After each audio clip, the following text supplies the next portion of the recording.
Hey guys, it's me Margot. I am back with another part of my StrangerVille Remodel series. I am doing a voiceover for this one because I felt like it needed one. This was actually kind of a challenging lot for me, and you'll see why as you continue to watch the video, but these right here are just some before pictures of the lot as created by Maxis. As you can see, it is one of the most, in my opinion, most empty, sparsely decorated. Like, look at this. It's just a room with a table.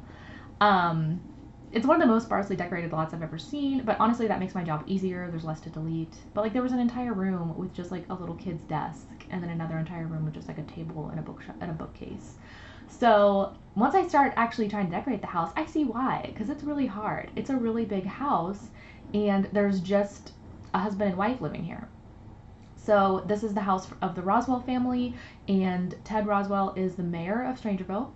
And he had a lot, if not everything, to do with the science lab and everything that happened there, because it says in the bio for the family, as created by Maxis, that he is the one that had the big push for technologically advancing Strangerville. So, yeah. They are getting a makeover today, them and their house. So at the end of the video is the create a sim portion. Honestly, I don't change a whole lot about them. Ted is kind of an important part of Strangerville, so I didn't want to completely change him. But I did a little bit. His eyes were kind of creepy. But anyways, you can see that at the end if you stick around.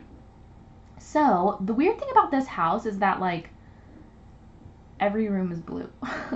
Like almost every room, especially downstairs, is blue. And so I thought that was kind of interesting, and I actually kept it that way. Like typically when I do a house, I make every room kind of a different color scheme, or different wallpaper at least, but everything down here was blue, and so I kind of liked that. I kind of imagined that, you know, Ted and his wife Meredith moved here after he became the mayor. Actually, no, I think it said in their bio that they've lived here for a very long time, but I'm assuming they maybe grew up here and then moved into this big house. Like, I don't know, I just assumed that the mayor's house is just every mayor lives in the mayor's house. So she maybe like redecorated, and this was kind of her style. So it's kind of like that classic style, you know, not modern or contemporary modern or anything, just kind of like older style, but updated. So I love these pictures on the wall over here. It kind of reminds me of like maybe it would be old pictures of Strangerville from back in the day.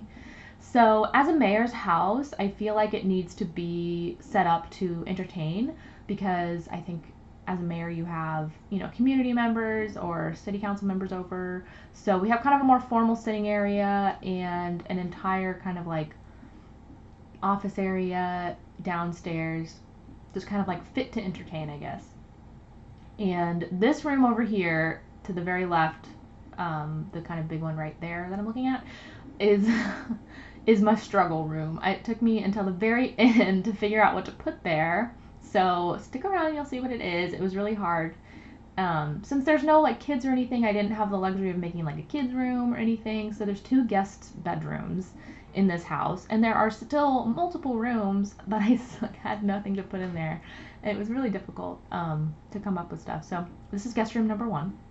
And again, as the mayor, he would probably have people like, I don't know, the mayor from Bridleton Bay might come and stay. So they have guest rooms for that purpose, and they have their own ensuite and everything so that he can house guests. So that's what those are. Again, all the bathrooms are the same, and like all the rooms are the same, and I thought that maybe that was just kind of how Meredith wanted it. She wanted everything to match. She's kind of, I don't want to say materialistic, because that's definitely not one of her traits, but you know, just kind of like impressions are important and appearances are important. So yeah, like I said, this is kind of like the computer room with like a chess table and a bookshelf and stuff, just kind of like a sitting room for whatever, I don't know. Like I honestly had such a hard time coming up with stuff. And like you could tell this wasn't supposed to be a bedroom because there's like the archway there and not like a door. So I was like really struggling with what to do in this room. And then there's 3 rooms coming off of it, including the bathroom. So it wasn't like supposed to be a bedroom. So I was like, well, I guess it'll just be like a computer sitting room with a chess table. I don't know. That was the best I could come up with. Still not figuring out what to do with that room over there. And then we have the secret staircase down here, and you will see later what ends up being down there. And I mean, I don't really, it's pretty much what it was before, just kind of souped up. But he has kind of his little secret spy room or whatever you want to call it, his paranoia room.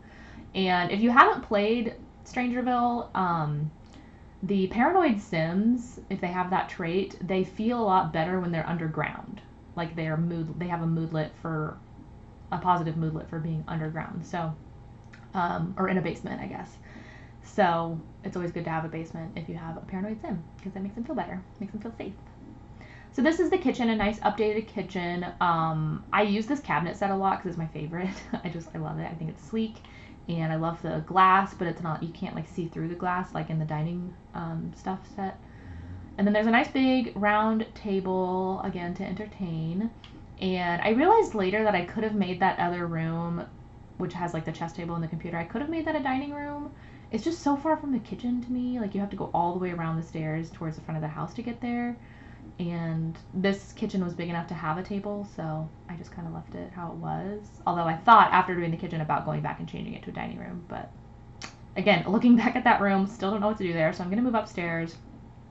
More bedrooms. Again, way too many bedrooms for the number of Sims that live here, so that was another struggle. So there's another guest room upstairs, and I decided to change the color scheme upstairs and kind of change the rooms up a little bit. I still like the white trim, but I just kind of went with some more pastel colors upstairs. It's nice and bright and cheery. So over here, if I can get over there, there we go. This little room, again, was the room that had the tiny little desk and nothing else. So it's going to be Meredith's painting room. I haven't done gameplay, so I don't know if Meredith has a job. I just assumed she didn't because her husband's the mayor, so I figured she would need some hobbies, and she likes to paint, and there's a nice big window facing the backyard in this room, so I thought this would be a good painting room, and it's too small to really do much in there, and it would be a good office, but there's already a desk downstairs, so it's a painting room. And then we have a little bathroom up here again. I think there's like 4 bathrooms in this house and 6 bedrooms. It's huge. So I thought about making kids room and like doing gameplay and having them adopt a kid, but they just didn't seem like a kid having family. So this is the master bedroom. So this is Meredith and Ted's bedroom. It's green and I love the color scheme. It's very spa-like. So there's 2 dressers, 1 for each of them, and it's just such a big room. I had to put 2 dressers because I didn't know what else to put in there. I've said this before, I hate big rooms like this. I just think they're such a waste of space, and there's only so much you can put in a bedroom. Like, yeah. So they have their own ensuite bathroom. All the bathrooms match again, for the most part, like same tile and stuff. And just like so big. Like, what else do I put in there? I ended up putting like a seating area, which I think is weird in a bedroom, but I just don't like big empty spaces either. So I like there to be stuff. So, and this was kind of an awkward corner too, like with the wall. I don't know. It's just a weird house. It's a cool house, but it's hard. I wish it was a bigger family living here. And then there's a repeat of the room that I'm struggling with downstairs, upstairs. So I was like, great, what do I do here? And I think I ended up doing, oh, we're going back to the bedroom. I think I ended up doing kind of a more informal living area upstairs with like a bigger TV and like a gaming console and stuff just to hang out. In a less formal area, because downstairs it's like there's a TV, but it's very formal. So I kind of wish I had, now looking back, had just made it like a formal sitting area with no TV or anything and just left this one upstairs, but I didn't go back and change that. So you can change that if you want. It might make more sense, especially given the aspect that they might be like entertaining city officials or something, or military personnel or whatever he does. So yeah, this is kind of the more casual upstairs living room area, which kind of makes more sense. And then her like little painting room is right off of there, so she could like watch TV and paint and stuff. Because like she probably doesn't have much to do unless she has a job. I honestly have no idea. I haven't done gameplay. This is the first time I've even looked at the houses up in this area, on the little like cliff ridge area or whatever. So I haven't even seen, there's 2 more, and then there's 2 empty lots. So there's only 4 more lots after this. I have really pushed through, and I think I'm going to meet my goal of getting it all done by the end of March, and then moving on to Windenburg, which was my original plan to do next, but I just figured I would stick with Strangerville while it's still like new and relevant. So look forward to that. Okay, guest bedroom number 2 up here. Just a simple guest bedroom. Maybe if like a family was staying, like the parents could stay upstairs and the kids could stay downstairs in the other guest bedroom or whatever, if he's entertaining other mayor people. big, huge hallway for the stairway. I just don't know what to put in places like that, so it's just empty, which really drives me nuts. And then I had a hard time with this room. I ended up changing it white and making it a workout room. I originally was going to put his spy room up here, but then I forgot there was a basement, so I deleted that. And oops, sorry, I just scratched the microphone. That might have been really loud. Decided to put a workout room up here. Again, if Meredith doesn't have a job, she needs something to do, so she might be kind of like a little treadmill gal. And there's like a wellness trait objects, like a yoga mat and a little meditation stool. So that's that. I don't really like doing rooms like that. It just seems kind of like, again, I was just trying to fill space. So there's a workout room, even though they could easily just go to a gym. But anywho, panic room, or whatever you want to call it, bunker going on downstairs. I made it bigger. Before it was just a little desk with papers, but I thought he's like pushing for technology, as they say in his bio that was written by Maxis, and I figured he needed to have a decent technological setup downstairs. If he was really pushing for that, he would be embracing it. So this is his hidden little thing. There's a door leading into the stairway, so he can lock that and be the only sim that can come down here. I've got a big old stack of files. I imagine maybe things that he's like kind of stealing from the lab to hide evidence or something, because it says in his bio that he's doing some sketchy stuff and he's evil. So yeah, and then we have a spying table thing, which you can't use as a computer, which I kind of find annoying, but that's okay. So he has his computer desk, and then he has his like eavesdropping desk and lots of files. And he has, I just decided for fun to put in one of those things, that the inventor machine that you can use in the scientist career, down there. I thought it would just be kind of fun, and you can make cool stuff with it, so I just thought there was room, so I put it down here. And then just like kind of storage and books down here. And he has his little couch, because I imagine he like falls asleep down here a lot, just like working on stuff. So that's his little bunker. Just gonna decorate the walls a little bit. They've lived here for a really long time, so he's definitely had time to like kind of add his little ideas and stuff to the walls and whatnot. So, oh, and I thought those were cool. It kind of looked like it was like coming from the like inventor machine, and they kind of matched, so I thought that was kind of cool. And then a bunch of caution signs on the walls, so he doesn't get sued if somebody comes down here and like hurts themselves. You know, always thinking with a lawyer mindset, those political officials. So that's the basement, and then after this, I think I finally figure out what I'm gonna do with that room upstairs. And I almost forgot that I hadn't done it, and I was like taking pictures and getting ready to finish off, and then I was like, oh, this room is still empty. So now it's a bar. I figured, like I said, you know, he's going to be entertaining people and having people over, and it's a small town, and the main hangout in the town is the bar, so why not have his own bar? So that's what's over here.